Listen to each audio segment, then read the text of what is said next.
The climate casualty no one talk about. When people think about war, they think about shattered homes, broken families, and cities turned to rubble. But there is another victim, silence, invisible and often forgotten.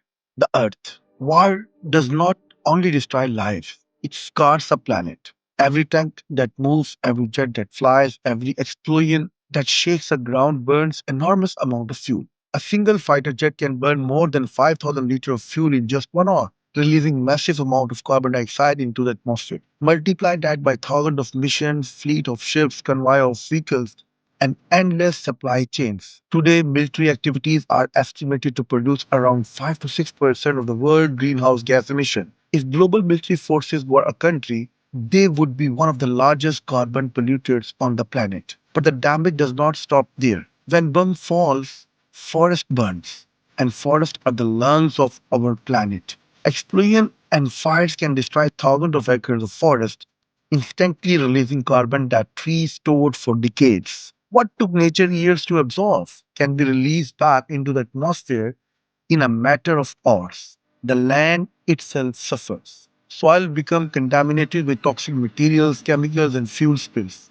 In some areas affected by conflicts, farmland remains polluted for decades, making it difficult for families to grow food and rebuild their lives. Water is not spared either. Damaged pipelines, factories, and oil storage facilities can leak pollutants into rivers and groundwater. Burning oil depot release thick black smoke filled with black carbon and powerful climate pollutants that trap heat into the atmosphere and accelerates global warming. And when war ends, the climate impact continued. Rebuilding cities required cement, steel, and massive amount of energy. The cement industry alone produced around 8% of the global carbon emissions, meaning reconstruction itself add another heavy burden to the planet.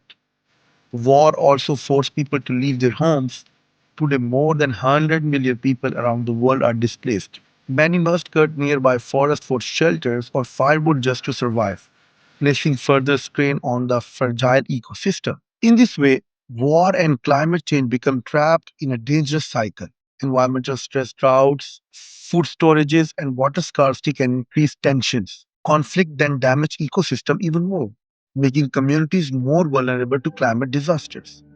The true cost of war is therefore far greater than what we see. It is measured in rising temperature, in burning forests, in polluted rivers, in farmland that can no longer feed families. When the planet is wounded, everyone feels the impact because the smoke from the battlefield does not stay on the battlefield. It rises into the same sky we all share.